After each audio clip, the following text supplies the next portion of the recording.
good to have you back, still on the program, The Harmony. And the person with us here today, our guest on the show, is Dr. Yetunde Olagbuji, who happens to be a medical practitioner. And in the past few minutes, we've heard a lot from her. So we continue with other questions we have for her on this show. So Dr. Olagbuji, good to have you back here. Thank you. So I would like to ask, how has it been in the medical line since you've started practicing as a medical practitioner? Okay, thank you. You know, I said it before that I'm not a clinician.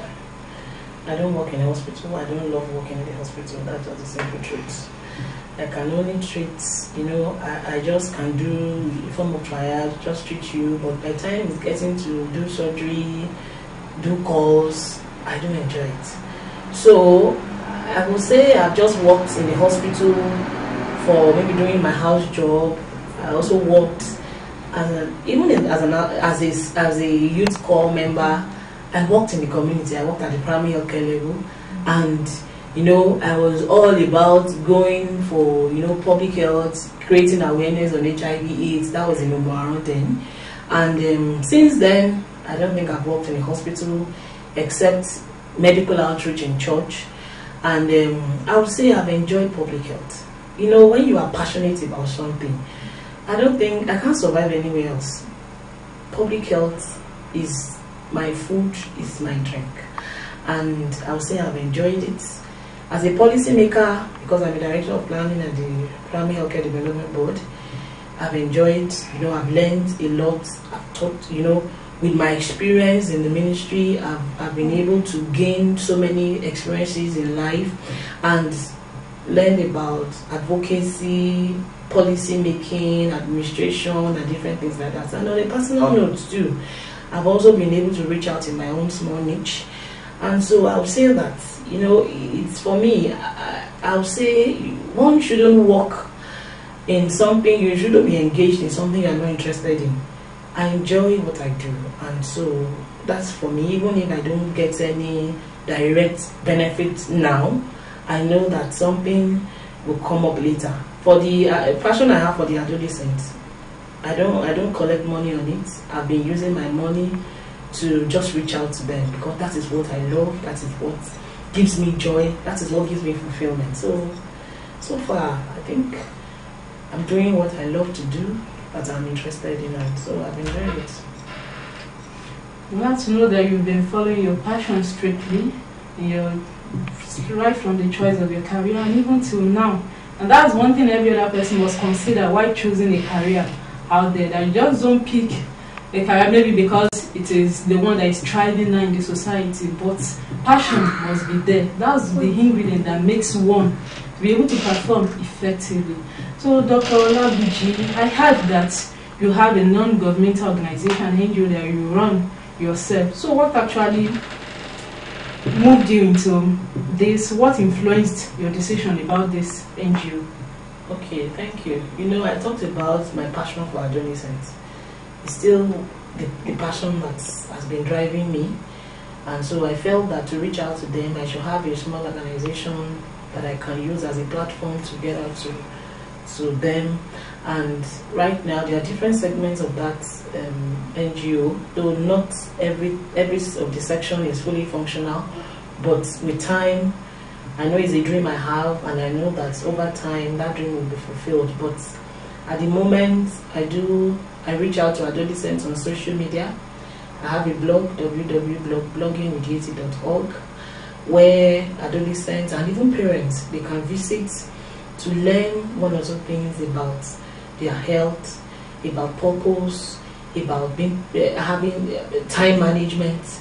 There are different topics I talk about there. I talk about masturbation, their habits, and different things that can help them. Peer pressure is also one of the things that I feel that adolescents are usually predisposed to, and many of them get, you know, they get distracted by following their peers. So that's the aspect that's the aspect that is running. Then also the publication aspect is also running. Like I said, I have a book. The first book I have is titled Guide to Achieving a Successful Female Adolescenthood. Both boys and girls can actually read, and that is also going, and I'm also currently writing on another one that will also be released before the end of the year by God's grace. Then I also am into research. I write on adolescents. I find out about their problem, their needs, so that I publish in international journals, both local and international journals. Then those are the aspects that are running currently. Then outreach too. Sometimes I go to schools to talk to adolescents early in the morning on the assembly. I do that too. But that is not the full dream. The full dream, there are other things in it. Trainings will come. You know, I'm thinking that where I can have adolescents, maybe during their holiday, they come to have like a 2-week package training, and even for teachers. But that's for the future. It's going to be rolled out as soon as I'm ready for those things. So that's what the organization is about. The name of the organization is Youth Health and Life Skills Development Initiative. Thank you. That's a good one. Like the fact that you have interest in the adolescents, in the society. So how have you been able to combine your profession with your marriage? Can you just share your experience with us based on your marital life, your husband, and then your children, and how you've been able to combine the profession alongside your marriage?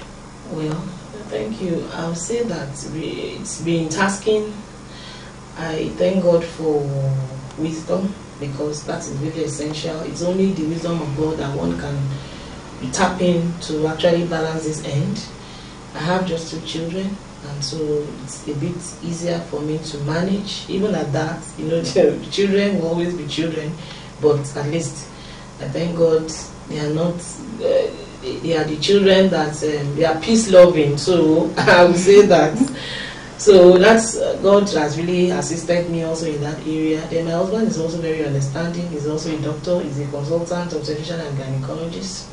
He's understanding. He allows me to do whatever I want to do in terms of my career. He encourages me. I can remember very well the first book I wrote. He encouraged me. After becoming a consultant, he encouraged me greatly to go for masters, and thank God I did my masters in the University of Liverpool, so in health system management.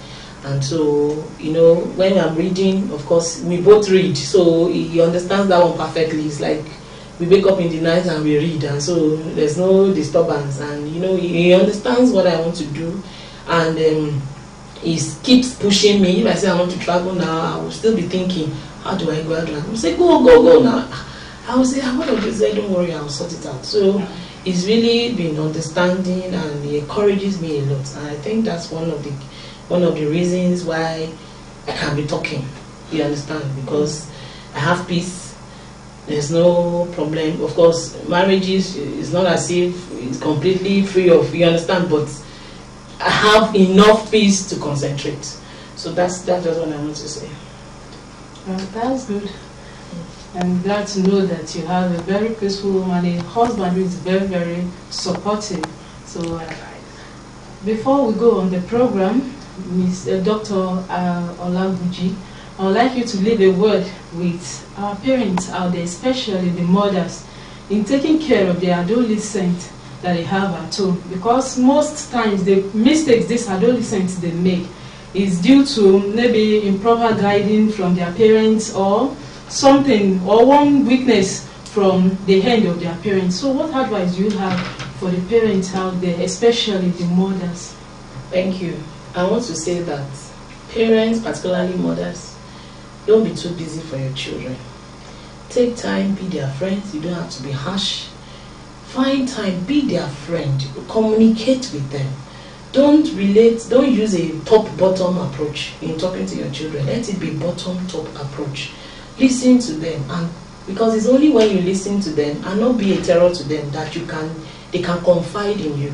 By the time you make yourself a terror, they will not confide in you. That's the truth. And you may miss a particular thing in their lives, and the children they might fall into wrong hands, because if they are not able to talk to their parents, they go outside there, they talk to their peers, and before you know it, they are lured to do things that they are not expected to do.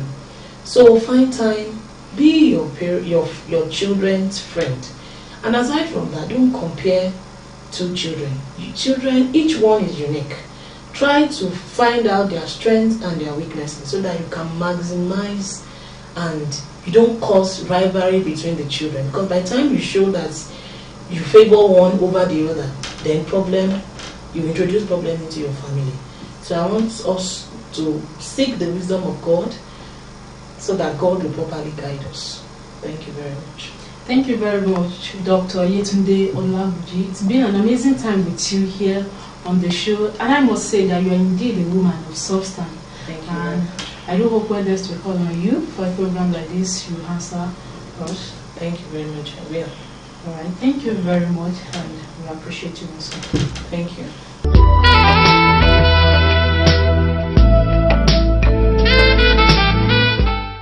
And that has been a qualitative time with Dr. Yetunde Olagbuji, who happens to be a medical practitioner and has picked an interest especially in the adolescents in the society. I know the adolescents and even the women at home would have picked a word or two from her wide experiences which she has shared with us on the program. And I know this will further help and guide them as they groom their adolescents at home. And that will be all for today on the program, The Amazon. And next week we'll be here again with another edition of the program and another woman of substance on the show. Do always remember, as a woman, you must live for something remarkable in the society.